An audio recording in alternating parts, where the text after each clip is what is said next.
Welcome to Nonprofit Life. I'm your host, Melanie Bash, where we're changing lives one show at a time.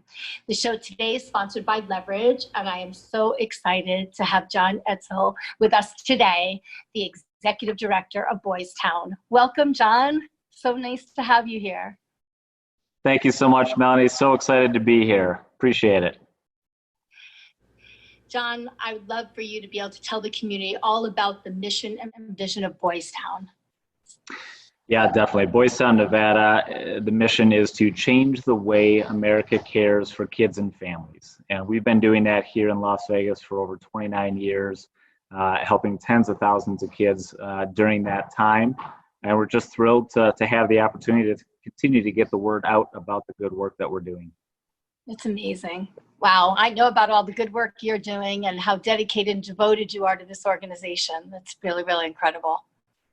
Maybe you can tell us a little bit more about the programs and services in our town, in our community, that you help so many families and kids and so many different scenarios in their lives and the difficulties, and tell me about those services and how it affects and changes, saves lives. Certainly. And we've got tremendous programs here in the Valley, including in-home family services, care coordination. We've got a full-time behavioral health clinic that employs 3 full-time child psychologists. And we've got our latest program that we call our Lift Together program that goes into schools and works to train teachers and administrators a better, more proactive behavioral approach to classroom management.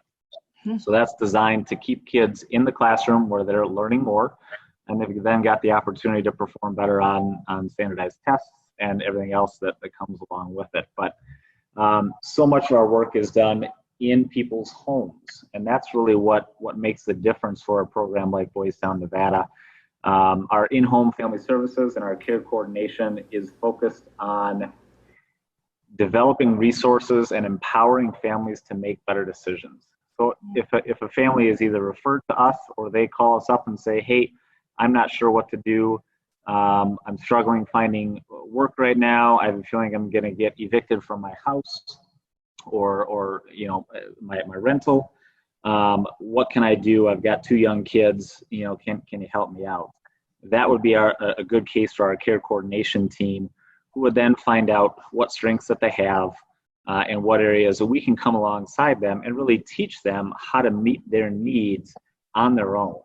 So it all goes back to that adage of, if you teach a man to fish, they'll eat for a day.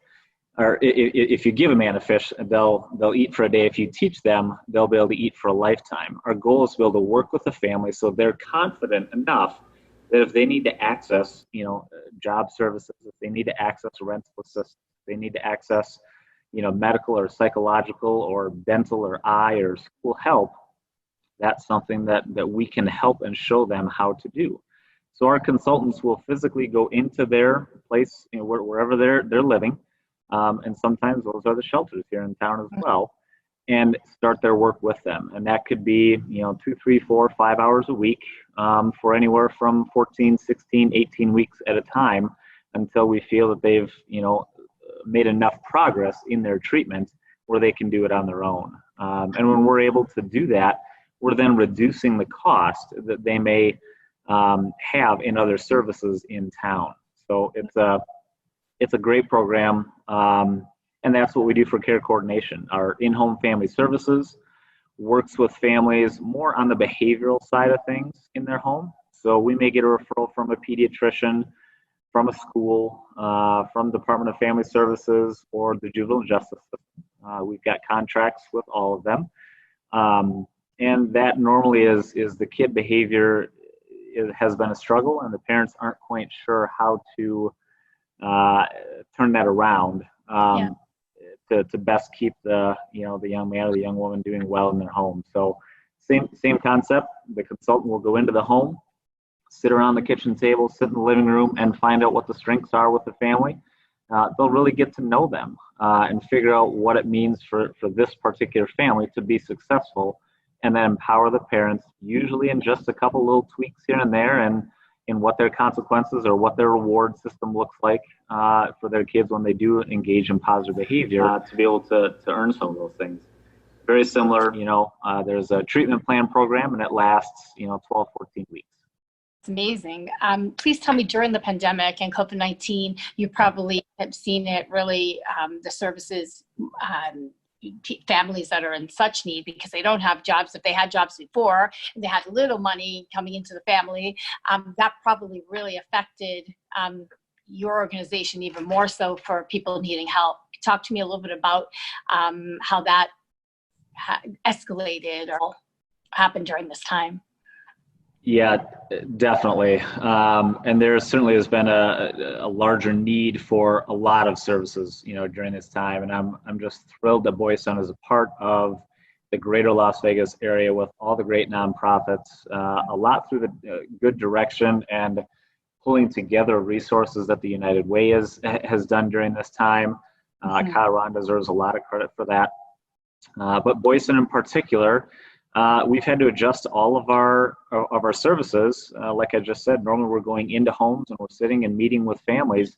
We now have to do it over Zoom or FaceTime or what we would consider telehealth in order to best support families during this time. And what we found is that instead of maybe connecting with a family, once or twice a week in the afternoons or evenings, our families are connecting with us more. It might be for shorter spurts of time. Instead of a couple hours, it might only be for a half an hour or 45 minutes, but they appreciate that they can pick up the phone and they can do a FaceTime or they can call somebody and somebody will pick up and they can talk to another adult outside of their house, that their kids can see somebody else. Being relatively cooped up with folks is a challenge. So our team has worked hard to adjust and modify what they're doing. Our behavioral health clinic has certainly seen an increase in number of referrals that they're getting during this time. Before they would, they had a regular, you always have people that cancel or postpone or say, hey, I can't make it. That's not happening right now. Folks are keeping their appointments because they know that they need a little bit of extra support and help in order to keep things relatively normal and to reassure their kids that it's okay to not always, have all of the answers because we don't right now. And sometimes just having those reality statements really helps a family understand that it's okay to not be okay sometimes, and it's okay to take a little bit of a break sometimes. Yes, yeah, absolutely. Tell me how the community, when things open up more in our town, and can get involved. And then you also, my other question is, I know you have usually a big gala and all that. When is that scheduled, and do you have to postpone that? And talk to me a little bit about that, the community Sure. and that events that possibly you had to do differently or. Yeah, so as things begin to open back up, and certainly appreciative of Governor Sisolak's direction, for our community and for the safety and health of everyone involved. Boys Town knows and anticipates that there will be a higher need for our services as we know that our unemployment rate here in Nevada has really spiked. And it's going to be a slow process back. Folks are going to be needing more assistance. So how folks can help Boys Town, everything from financial contributions to things like diapers and wipes and formula. Those are helpful for our families that have got young kids. While there are a number of resources in town, it's always helpful for us to have those things on hand and in stock for our families as well. Even gift cards, a Walmart, a Target, gift card, it goes a long ways for families to be able to keep things going in their home. As far as some of those big fundraisers and things like that, like everybody else, we've had to adjust and modify. We were fortunate to be able to connect and work with Monday's Dark a couple of weeks ago, where they held their first virtual event on Monday, May 4th. Mark Shinnick and that group just does amazing work, and we were very fortunate to partner with them. But we have had to postpone a few things. We had a spring social planned out at Club 172 with some community-based awards for some folks who have done great things in the community for kids and families and been supporters of Boys Town. folks like Justice or Hearing Master Margaret Pickard, Poonam Mather, Dave Cavassier were all scheduled to receive different awards, and now we're looking at, can we do that in the early fall perhaps?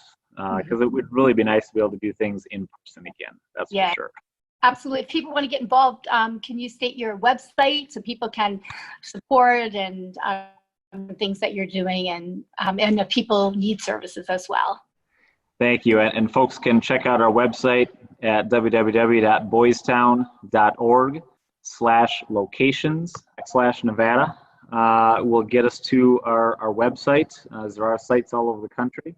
But this is the site here in Nevada. Well, we appreciate you being on the show, John, and we'd love the community to be involved and take part in what you're doing, because you really are one of the most dedicated executive directors that I have to tell you, your heart, your soul, and all that you've done since you came to even elevate Boys Town even more so. It really touches my heart, the families and the kids that you're helping. So thank you for being on the show, and everybody please reach out. Thank you so much, Melanie. I really do appreciate it. And again, for the best thing for kids and families here in the Valley Alley, check out Boys Town and the work that we do. There are lots of great nonprofits here. Support your favorite ones and learn about the ones that you don't know about. We appreciate it. Thank you. Thank you. You have a great week, and it was great to have you on the show. Thank you, John.